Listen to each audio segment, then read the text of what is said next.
Donc, je vais essayer de vous parler aujourd'hui du virage numérique de l'agriculture en donnant des exemples de technologies qui ont permis de faire des recherches plus innovantes et aussi d'offrir des services aux producteurs parce qu'au final, c'est eux les utilisateurs de ces solutions-là, comme disait Ramata. Donc ça, c'est le contenu, donc voir un petit peu l'évolution des problématiques de recherche en agriculture, les enjeux à adresser. Et le virage numérique, selon qu'on s'intéresse aux technologies, à la recherche, aux services, aux producteurs. Puis je vais placer quelques exemples de projets qu'on a réalisés là-dessus et finir avec des idées pour l'avenir. Donc l'agriculture a beaucoup bénéficié des avancées de l'industrie au cours des dernières décennies, quasiment, là, notamment en lien avec les équipements agricoles et aussi les intrants. Donc, la préoccupation au départ, c'était toujours la productivité, la rentabilité et aussi la salubrité des produits. Mais les enjeux environnementaux apparaissaient de plus en plus, notamment la pollution de l'air et de l'eau, la dégradation aussi des sols et de la biodiversité, donc les problèmes de biodiversité. Donc, les priorités du monde agricole, entre guillemets, sont passées aussi à la protection de l'environnement, donc comporte maintenant la protection de l'environnement, sans oublier évidemment les questions de rentabilité, de profitabilité. Et l'agriculture durable essaie de concilier ces deux problématiques, ce qui cause beaucoup de défis. On parle même de carboneutralité d'ici 2023 comme objectif environnemental. Donc, pour les enjeux, c'est facile de regarder le plan d'agriculture durable du Québec, puis de voir sur quoi se concentrent les enjeux pour l'avenir proche. Donc, bien sûr, accroître la productivité, réduire les intrants et réduire les conséquences, les effets sur l'environnement. La lutte au changement climatique et l'adaptation à ces problèmes vient aussi comme enjeu important.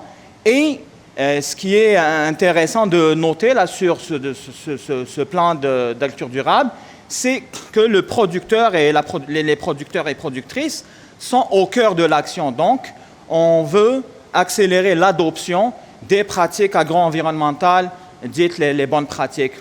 Donc, les objectifs, là, vous les connaissez très bien, meilleure gestion des pesticides, la santé des sols, la fertilisation, gestion de l'eau, donc la qualité de l'eau, et préservation de la biodiversité. Les moyens, ce qui est intéressant de noter, ce n'est pas très intuitif, là, c'est qu'il y a beaucoup de moyens qui sont concentrés sur les utilisateurs, le producteur. Bien sûr, il faut développer les connaissances nécessaires pour les bonnes pratiques, mais le transfert, la formation, l'accompagnement et aussi la reconnaissance des efforts des utilisateurs sont parmi les moyens recommandés par le plan d'agriculture durable. Donc, si on parle de virage numérique, c'est sûr que les virages précédents, une petite parenthèse sur les virages précédents, donc là, j'ai trouvé des références super intéressantes pour voir l'évolution de l'agriculture depuis quasiment la nuit des temps. Et les dernières décennies, donc il y a eu la mécanisation, l'automatisation pour les technologies, pour la science, le génie génétique, les produits synthétiques, la méthodologie, donc les méthodes quantitatives évidemment, les statistiques, les essais en labo, les essais en parcelle, la modélisation. Et plus récemment, l'agriculture de précision avec les capteurs, différents types de capteurs, le GPS, l'imagerie de télédétection, les contrôleurs pour appliquer le taux variable. Plus récemment, donc, il y a eu le big data, les capteurs embarqués plus fiables. Mais le rendement, juste avoir une carte de rendement fiable, ce n'était pas si évident que ça. La robotisation, les drones et l'abondance des satellites. Donc, la télédétection avec beaucoup de satellites, ça a changé aussi la donne en termes de solutions numériques. Et côté science aussi, il y a l'expérimentation en champ. Donc, les technologies ont permis de planifier des expériences en champ et là aussi, ça change la donne. Donc, l'ère numérique ou l'industrie 5.0 qu'on vit présentement comporte l'interconnexion ou le travail intégré des technologies développées par l'industrie 4.0, plus la coopération avec les humains. Donc, les technologies actuelles, mettons les drones, la robotique, l'Internet des objets, l'info nuagique, les mégadonnées, sciences de données, la modélisation intelligente, etc. Tout ça, on essaye de faire fonctionner ça de manière intégrée et aussi en coopération avec les humains. Donc ça a donné, ces technologies de l'industrie 4.0 a donné beaucoup de données géospatiales, mais aussi des algorithmes puissants pour créer des connaissances utiles et valides, et aussi les moyens de communication pour transférer l'information utile à l'utilisateur. Donc ça a donné des opportunités pour apporter de nouvelles solutions aux problématiques de l'agriculture durable, notamment développer des services réels, c'est-à-dire pratiques, adaptés aux utilisateurs et valides à l'échelle de la parcelle, ce qui renforce l'adoption, permet de mieux atteindre les objectifs de l'agriculture durable et aussi avoir des retombées significatives au final.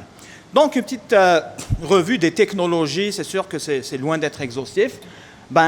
Comme étant géomaticien, là, je commence par ça, la géomatique. Donc, la télédétection, c'est les satellites à grande revisite. Donc, quotidiennement, on a des images à 3 mètres de résolution qui peuvent être utilisées, donc moyennant grâce aux nanosatellites. On a on appelle des constellations un grand nombre de satellites, et ça permet d'avoir une revisite quotidienne et de faire, par exemple, le suivi des cultures temps réel.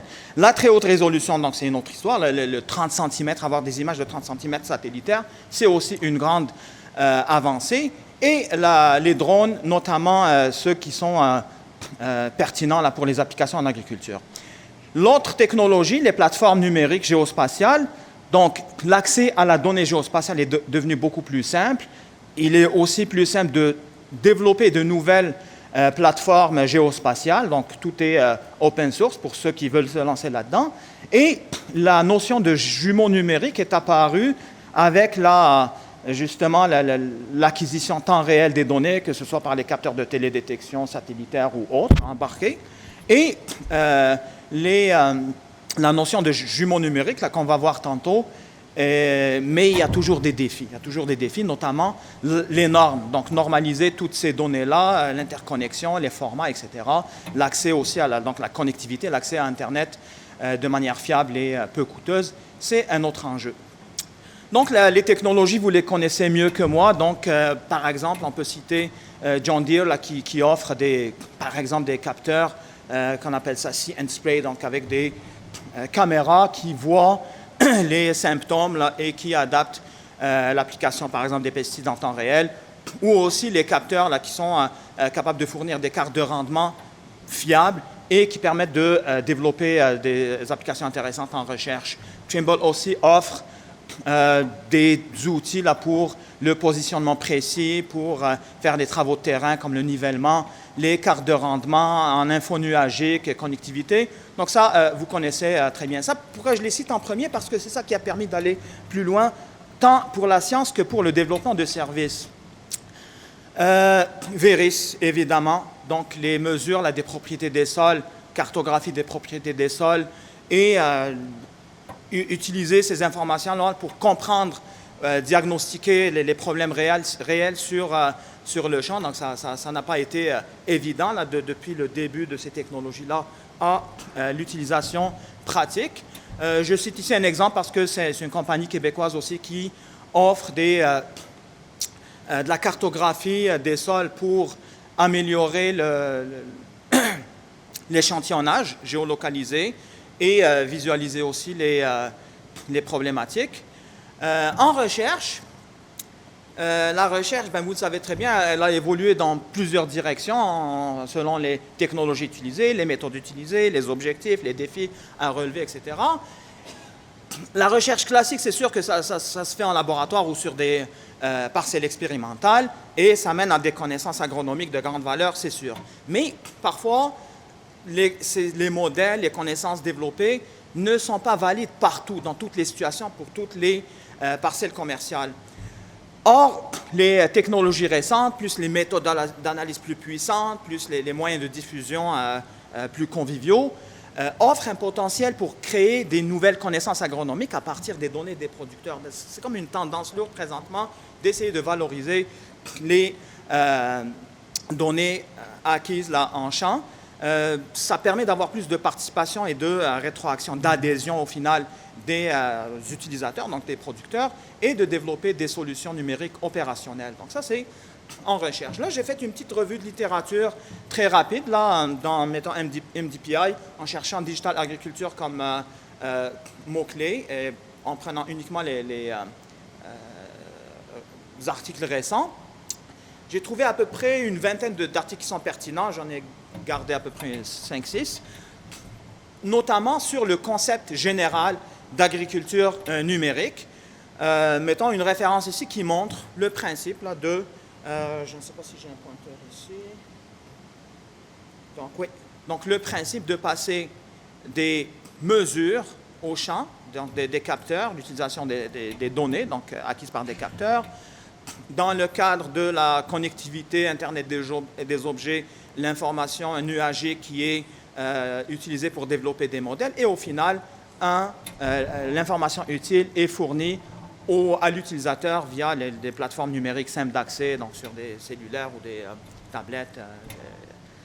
Donc, le besoin, donc ce papier-là note le besoin d'avoir une agriculture intelligente pour répondre aux problématiques comme les changements climatiques et leurs effets, la rentabilité, la durabilité, c'est toujours les deux objectifs, et permet la gestion intelligente, donc l'agriculture numérique, là, aide à la gestion intelligente des intrants et des autres interventions au champ. Oups, un autre papier, ici, encore une fois, sur le concept d'agriculture numérique qui met l'accent là, sur la télédétection, les SIG, les plateformes embarquées, donc les capteurs embarqués, pour avoir tout simplement ici je cherche le pointeur, des données acquises sur le champ et une information suite à une modélisation, une information utile fournie aux utilisateurs via des plateformes numériques. Autre papier qui répète la même chose quasiment, mais lui, ce qui est intéressant, c'est qu'il recense 36 logiciels qui offrent justement des solutions d'observation des cultures, d'analyse de données et de services de recommandation à l'utilisateur. Puis on a ici quelques sous-catégories là, par exemple, en lien avec l'observation des cultures. Prochaine. Donc ici, on passe des concepts à quelques applications, quelques parties, quelques composants de ce concept-là. Par exemple, la modélisation ou les méthodes de manière générale en lien avec l'intelligence artificielle. Donc on a un article de revue aussi qui parle d'apprentissage automatique là, en agriculture, recense quelques applications, notamment ici, j'insiste sur la gestion des cultures, donc prédiction des rendements, très important, détection des maladies, détection des mauvaises herbes, identification des types de cultures et la qualité. Donc, on voit que ici, la partie gestion des cultures occupe dans les statistiques là, des applications. Ça, c'est une revue, donc c'est les articles là, qui ont été recensés. Donc, occupe une bonne partie de ce qui se fait en agriculture numérique. La partie, et évidemment, il y a la gestion des sols, la protection, la préservation des sols, qui font partie des applications en intelligence artificielle dans l'agriculture numérique. Encore en recherche, robotisation, donc un autre article qui parle des éléments, donc des composantes d'un robot en agriculture, donc la préhension, la motorisation,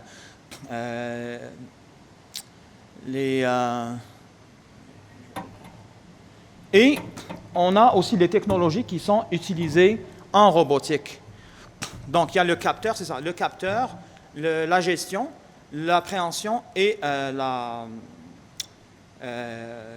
navigation automatisée. Et le papier montre quelques exemples de robots intelligents, comme le système d'application des pesticides avec une vision, comme guidé par vision, par ordinateur. Les robots installés sur des équipements réels, à des tracteurs. Donc on a aussi un papier ici qui recense l'évolution de la robotisation des tracteurs et donne des détails ici et des caractéristiques sur toutes les technologies utilisées dans l'agriculture numérique en lien avec la robotisation et l'automatisation des tâches.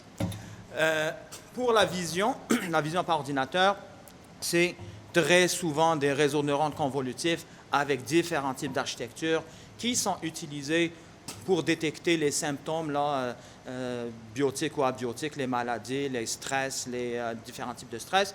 Et ce papier-là offre une comparaison des précisions, des performances des différents réseaux, etc. Donc, bref, pour dire que les applications ne manquent pas là, ces dernières années, notamment en vision par ordinateur dans l'agriculture numérique. Les capteurs embarqués, c'est super intéressant, mais c'est aussi c'est un recensement des capteurs proximaux pour le sol. C'est un article là où Slava est impliqué, donc c'est un peu normal de trouver quasiment un recensement exhaustif des technologies de captage des propriétés des sols. Là, on arrive à un sujet encore chaud, là, les jumeaux numériques. C'est quand même très récent là, comme mot-clé, comme sujet. Et ça parle de modélisation de tout ce qui est capté dans le monde réel, là, donc une ferme, mettons. Les données sont utilisées pour modéliser différents aspects, tous les aspects, de manière intégrée de la ferme, et on crée une sorte de jumeau numérique, c'est ça, une sorte de ferme numérique qui permet de mieux contrôler les opérations dans la ferme. Et évidemment, donc, vous avez les composantes ici du monde réel, les capteurs, les robots, la machinerie, etc. Vous avez là les méthodes de modélisation et l'équivalent numérique là, de tout ce qu'il y a dans la ferme. Donc, ça permet de mieux suivre et d'analyser en temps réel les paramètres comme en lien avec le sol, les propriétés du sol, la culture, donc la croissance, les conditions météo, la machinerie, et tout ça dans l'optique d'améliorer les performances et la durabilité du système, de la ferme de manière générale. Et donc, ça prend une quantité importante et de bonne qualité de données, plus les moyens d'échange. Donc, ça implique toutes les technologies qu'on a vues tantôt, télédétection, capteurs, plateforme web, intelligence artificielle, modélisation, simulation, prévision. Ça permet de faire aussi la prévision. Donc, l'hypothèse est que le monde numérique permet de voir et de prévoir plus facilement ce qui se passe dans le monde physique. Et évidemment, il y a toujours des défis. Standardisation, transfert de données, stratégie de mise en œuvre. Là, ça, c'est un concept. Donc là, on parle de concept de jumeaux intelligents qui offre une sorte de réplique numérique là, pilotée par les données du monde réel avec des variables là, des variables d'état sur l'ensemble là, des objets de la ferme. Et on assume que ça présente un intérêt pour améliorer la gestion des fermes, ces technologies numériques-là.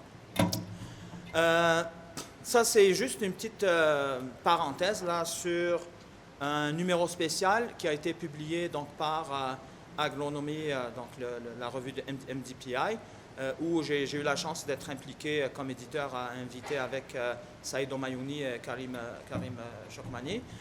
Et pourquoi je parle de ça? Parce qu'il y a un appel pour un volume 2 qui est en cours, donc n'hésitez pas à proposer des articles. Voilà les mots-clés, donc c'est tout ce qu'on disait tantôt là, en fonction de l'agriculture numérique, les technologies, etc., qui font partie des mots-clés Deep Learning, Computer Vision, etc. Ça, c'est une remarque importante par rapport à une communauté, donc de la Société internationale d'agriculture de précision, une communauté dédiée aux expérimentations en champ. Donc, c'est une communauté qui offre d'aider tout simplement les chercheurs et les producteurs pour réaliser plus efficacement des recherches, des expérimentations en champ. Ce qui est intéressant de noter, c'est que c'est Louis Longchamp là, qui est le leader de cette communauté-là. Les différentes applications de l'expérimentation en champ, vous avez ici plusieurs thématiques, là, je ne les citerai pas, mais on assume que l'émergence de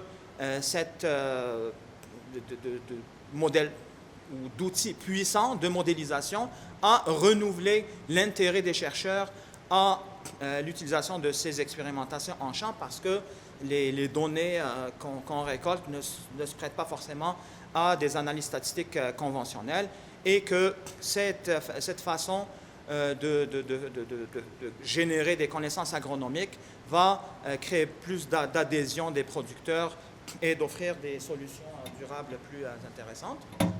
Donc, même chose ici pour oui, oui, d'accord. Pardon. Donc, un autre article là, qui recense, à partir d'une cinquantaine d'expérimentations, les succès, donc les expériences à succès qui peuvent aider les chercheurs et les producteurs à se lancer dans les expérimentations en champ.